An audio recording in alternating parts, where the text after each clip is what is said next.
नमस्कार, मी अतुल जैन आपल्यातून आपली बातमीमध्ये आपल्या सर्वांचं हार्दिक स्वागत करतो। आणि त्यात एसओपीचा फायदा आज पीयूपीला झालेला आहे।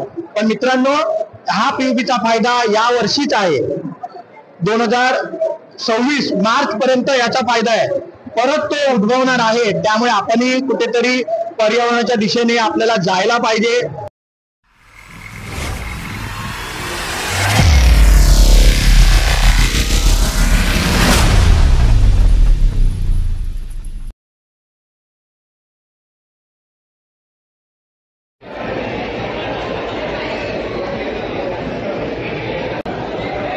नमस्कार, मी अतुल जैन आपल्यातून आपली बातमीमध्ये आपल्या सर्वांचं हार्दिक स्वागत करतो। आज आपण आहोत बृहन्मुंबई महानगरपालिका शाळा नटराज स्टुडिओच्या बाजूला गोंदवली मनपा शाळा या ठिकाणी येणारा गणेशोत्सवानिमित्त या ठिकाणी आपण बघू शकता की एक कार्यशाळेचे आयोजन केलेले आहे। त्यामध्ये अनेक विषय आहेत जे गणेशोत्सवाला पालन करावे लागतात। अशा पद्धतीने मंडळाला ज्या पद्धतीने सूचना देण्याचा या ठिकाणी कार्यक्रम आयोजित केलेला आहे। या ठिकाणी समन्वय समिती गणेशोत्सवाचे मुंबईचे श्री शिवाजी खेरनार हे सुद्धा उपस्थित आहेत आणि ही सगळी टीम आहे जी मंडळ आहेत या ठिकाणी प्रशिक्षण घेण्यासाठी आली होती।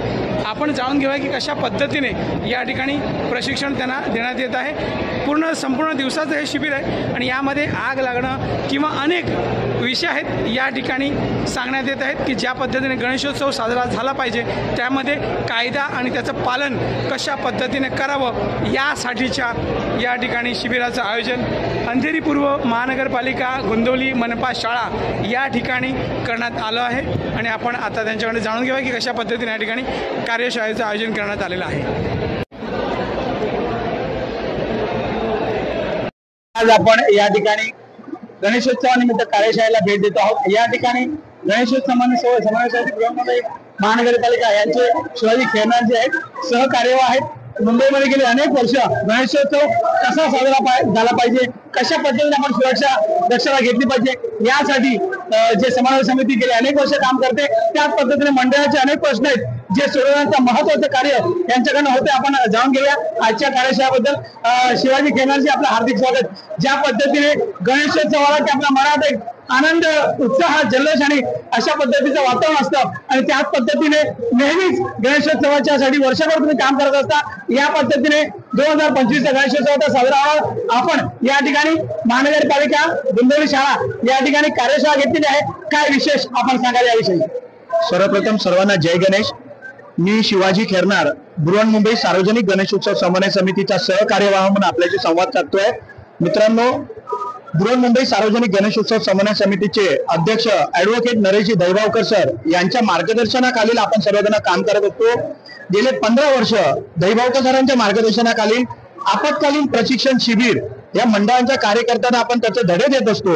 हीच मंडळांचे कार्यकर्ते आहेत, जेव्हा मुंबईची तुंबई होते तेव्हा मुंबईत आपत्कालीन परिस्थिती घडते तेव्हा ह्याच मंडळांचे कार्यकर्ते प्रशासनाच्या खांद्याला खांदा लावून काम करत असतात। यामुळे आम्ही गेली 15 वर्ष याचं प्रात्यक्षिक देतोय आणि यावर्षी 2025 हा उत्सव धुमधडाक्यात साजरा व्हावा, पण त्याच्यासोबत सामाजिक जबाबदारी व्हावी यासाठी आपण महानगरपालिकेला विनंती केली होती आणि त्या निमित्ताने बृहन्मुंबई महानगरपालिका के पूर्व विभाग येथे अंधेरी गोंदवलीमध्ये गोंदवली मनपा शाळेमध्ये याचं सकाळी 10 वाजल्यापासून संध्याकाळी 5 वाजेपर्यंत संपूर्ण दिवसभर याचं कार्यशाळा चालू आहे।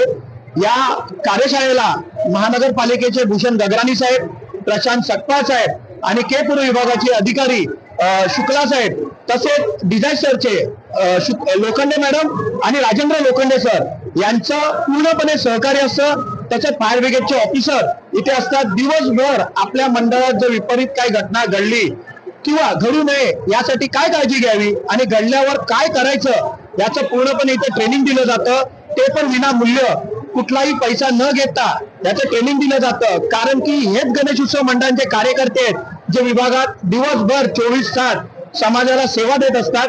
त्यामुळे यांना पहिलं जर प्रात्यक्षिक दिलं तर समाज चांगला होईल, समाज चांगला झाला तर राष्ट्र चांगलं होईल, या हेतूने आम्ही हा उपक्रम करत असतो। आणि आज इथे मोठ्या संख्येने गणेशोत्सव मंडळांचे कार्यकर्ते उपस्थित आहेत, त्यांचं मी ते अभिनंदन करतो, आभार मानतो। आणि यापुढेही आपण वेगवेगळ्या पद्धतीच्या कार्यशाळा घेऊ बृहन्मुंबई महानगरपालिकेच्या आणि बृहन्मुंबई सार्वजनिक गणेशोत्सव समन्वय समितीच्या अधिपत्याखाली, तर त्यामध्ये आवर्जून या अशी आपल्याला कळकळीची विनंती करतो। ज्या पद्धतीने आज प्रात्यक्षिका झाल्या त्यामध्ये फायर ब्रिगेडचे अधिकारी होते, महानगरपालिकेचे अधिकारी होते, त्या अशा विशेष या ठिकाणी सांगण्यात आलं की महत्वाचा विषय यावर्षी काय महत्वाचा आपल्याला तुम्हाला वाटतो? दोघांनीही वेगवेगळ्या डिपार्टमेंट अदानीचेही होते, फायर ब्रिगेडचे ऑफिसरही होते. फायर ब्रिगेडच्या ऑफिसरने हे दाखवलं की पहिले तर आपण दिवा लावतो गणपती बाप्पाच्या इथे, तर दिवा लावताना बाजूला कुठलाही पडदा किंवा कुठलाही ज्वलनशील पदार्थ नसावा. तेल जे आपण वापरतो ते केमिकल तेल नसावं, कारण की त्याच्यामुळे आग लागण्याची शक्यता जास्त असते. जे आपण दिवा लावतो तो वात मोठी करू नये, छोटीच वात करावी. आणि जर तुम्ही रोषणाई करत असाल तर उजव्या दिशेने डाव्या बाजूला जाताना जी रोषणाईला आपण जे वायर खालून येतो आणि वर कार्पेट टाकतो, तर कधी कधी शॉर्ट सर्किट होऊ शकतं. जॉईंट असतात, पहिले तर जॉईंट करायचेच नाही वायरी, आणि चांगल्या पद्धतीच्या वायरी वापरायच्या आहेत. आणि कुठेही विपरीत घटना घडू नये याची काळजी घ्यायची आहे. लार्सन होल्डर जे इलेक्ट्रिशियन आहेत त्यांचा वापर करायचा आहे. आणि आपण विपरीत काय आग लागली तर तुमच्याकडे फायर विझवायला तुम्हाला रेती भरून बादली पाहिजे, पाणी पाहिजे, या गोष्टी तुम्हाला तात्काळ तिथे अवेलेबल पाहिजे. आणि कुठेही आपत्कालीन मध्ये एक्झिट बाहेर पडण्यासाठी गणेश भक्तांना तुम्हाला तिथे जागाही उपलब्ध असावी. हे तर मी सांगितलं. अदानींनी सांगितलं की एकाचं सॉकेट आहे, त्या सॉकेटमध्ये 10 पद्धतीच्या वायरी घालू नका. मेन केबल मध्ये तुम्ही वायरी टाकू नका मेन मीटर मध्ये. आणि तुम्हाला कुठल्याही गणेशोत्सव मंडळाला जर मीटरची आवश्यकता लागली तर तुम्ही ऍप्लिकेशन द्या. जेवढ्या लवकर होईल तेवढ्या लवकर आम्ही त्यांना मदत करू आणि तो मीटर उपलब्ध करू. त्यामुळे कुठेही डायरेक्ट तुम्ही कनेक्शन घ्यायला जाऊ नका, त्याच्यामुळे शॉर्ट सर्किट होऊ शकतं, जागेवर मृत्यू होऊ शकतो. त्याची काळजी घ्या असं त्यांनी आम्हाला सांगितलं. ज्या पद्धतीने उत्सव जल्लोषात साजरा करा अशा पद्धतीने आपण सांगतायत, त्याच पद्धतीने मोठं विघ्न होतं पीओपीचं, ते कुठेतरी आता सुटताना दिसतंय. आणि त्यामध्ये सगळ्या ज्या प्रॉब्लेम्स होत्या त्या जवळजवळ सुटलेल्या आहेत असं वाटतं. याबद्दल मंडळ खुश आहेत. आपलं काय मत आहे? माझं तर मत आहे की यामध्ये यावर्षी जो पूर्णपणे मंडळांमध्ये एक नाराजी पसरली होती, पण कित्येक मंडळ सांगत होते की समन्वय समितीने कुठेतरी आंदोलन केलं पाहिजे, कुठेतरी आवाज उचलला पाहिजे. पण बृहन्मुंबई सार्वजनिक गणेशोत्सव समन्वय समितीचे अध्यक्ष ऍडव्होकेट नरेश दहिबावकर सर यांनी मंडळांचा विचार केला की जर असं काही करायला गेलो तर हा कोर्टात विषय आहे, न्यायालयाचा निर्णय आहे. अशा वेळी जर मंडळाच्या कार्यकर्त्यांनी जर पुढे येऊन आंदोलन वगैरे करायचा प्रयत्न केला तर त्यांच्यावर कारवाई होऊ शकते. कित्येक लोकांच्या नोकऱ्या जातील, कित्येक लोकांवर कारवाई झाली तर बाहेरगावी जाण्याचा प्रॉब्लेम होऊ शकतो.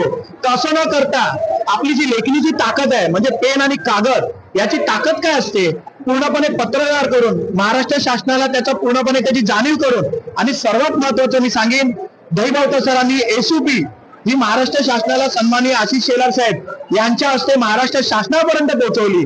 आणि त्यात एसयूपीचा फायदा आज पीयूपीला झालेला आहे.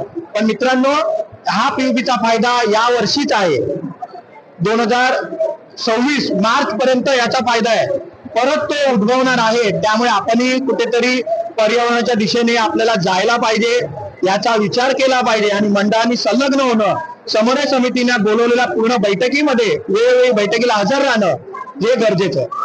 आपल्यासोबत अजून काही मंडळ आहेत, त्यांच्याशी आपण बोलूया. नरेशजी, काय आपण सुद्धा गणपती मंडळाचे पदाधिकारी आहात, चकाला सार्वजनिक गणेशोत्सव मंडळ गेले अनेक वर्ष गणेशोत्सव साजरा करत आहात. कशा पद्धतीने यावर्षी गणेशोत्सव साजरा होणार आहे? कारण की आज तुम्ही या ठिकाणी कार्यशाळेला भेट दिलेली आहे.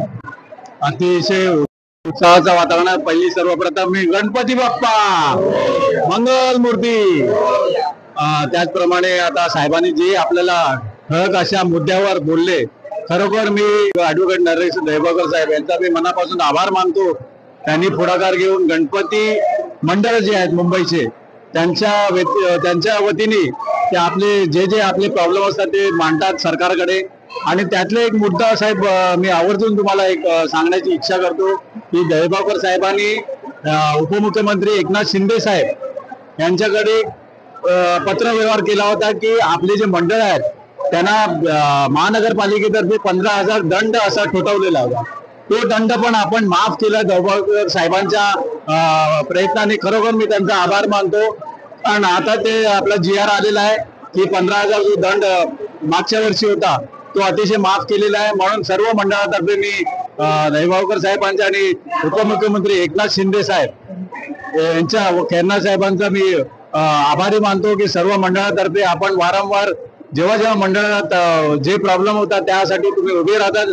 आम्ही संपूर्ण अंधेरी विभागातील सर्व मंडळ किंबहुना मुंबईतले सर्व मंडळ तुमच्या बरोबर आहेत. आणि अशी कार्यशाळा ही केल्या त्या मंडळांना ती खरोखर विघ्नहर्ता गणपती बाप्पा इथे अशी काही घटना घडत नाहीत, ते असतात विघ्नहर्ता हे सर्वांचे करता आहेत. त्यामुळे पण त्यातल्या त्यात आपण एक प्रोव्हिजन आणि आपण एक दक्षता घ्यावी.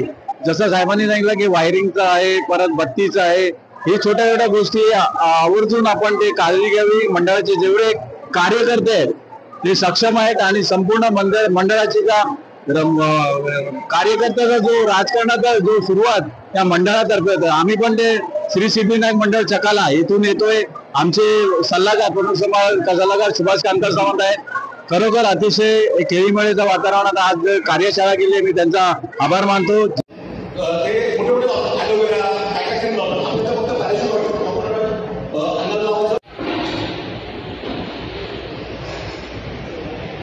कोण चक्कर पडला नाहीये, सगळे ऍक्टिव्ह आहेत. सगळे पहिले काय करायचं, चक्कर पडला त्या गोष्टीमध्ये किंवा त्याला पहिला उठवायचं. अरे बाबा काय झालं, अरे तुला काय झालं, भाऊ बोलतो मित्रा बोलतो काय होतं तो काही दिसतो नाही. बोलताय की बाबा सॉफ्ट चालत नाहीये, म्हणजे त्या हातात ते पल्स बघायचे. इकडे वगैरे पल्स सापडत नाही बरोबर, तर आम्ही काय करतो इकडे हे हातात नाही करत आहे, कॅरोटी आठवी असते. इथं पण तुम्ही बघा आपलं तीन मोठ्या लागतात, तुम्हाला पल्स माहिती पडते. एकदम फास्ट पल्स माहिती पडतात. हे बघा हे असं दाखवतं. हे बघा एक आज एकावरती एक असं सिंपल असं करायचं आणि या ना गुडघ्यावर उभं राहतं आणि तुम्ही तुमचे गुडघे जे आहेत ते पेशंटच्या अगदी जवळ पाहिजे, अगदी टच, बॉडी टच. आणि मग काय करायचं, तुमच्या दोन्ही हाताचे पंजे लाईक दॅट. एक हात पुढे आहे, दुसरी बोटं देखील ठेवा पुढे. बरं हे करायचं कुठे, तर आपल्याला आपला हार्ट सेंटरमध्ये आहे माहिती असलं पाहिजे. बऱ्याच लोकांना काय समजतं की आमचं सेंटर आहे, पुढे आपण हे आहे लेफ्टलाच माहिती आहे लोकांना. लेफ्टला नाही आहे सेंटरला, ते थोडंसं टीट झालेलं आहे. लेफ्ट साईडला थोडंसं झुकलेलं आहे म्हणून आपल्याला वाटतं की लेफ्ट साईडला आहे. तर आहे कुठे, सेंटरला आहे म्हणून आपण शिकायला सेंटरला देतो. पण जायचं कुठे, तर जिथे आपण जर बघून आपण चेक केलं, आपली रीप जी आहे ना, रीप भरपूर येऊन आपण ती सरळ करून खाली यायचं. जिथे आपली रीप एंड होते, जिथे रीप एंड होते त्याच्यावरती बरोबर मी 4 बोटं ठेवली. काय केलं, जिथे एंड झाला ते मी काय केलं, 4 बोटाचा निरीक्षण घेतलं. त्याच्यावरती म्हणजे पुरुषांचं बटन असतं ना, बटन ते बरोबर तिथे येतं हार्टवरती. हे बटन बटनच नाही, ते तुम्ही पॉईंट करा, 4 बोटं बरोबर हा पार्ट मिळाला. That is called centre point. इथेच बरोबर आपल्याला ते प्रेस करायचं आहे, कम्प्रेस करायचं आहे.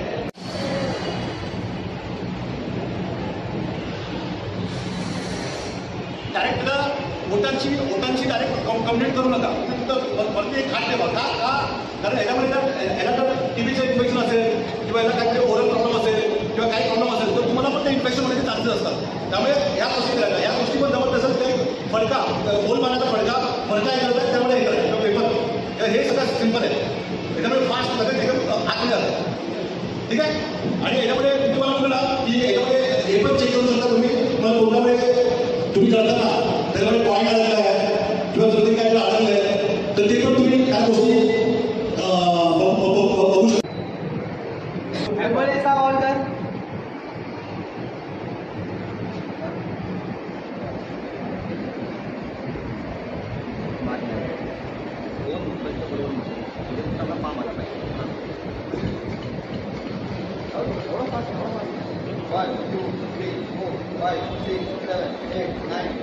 आणि मग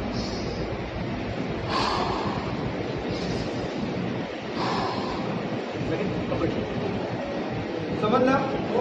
अब इसको अगर सांस में भी गया तो भी इसको डेंजरस नहीं यूज कर सकते आप, नो प्रॉब्लम. अजून कोणी पटकन सर सीधा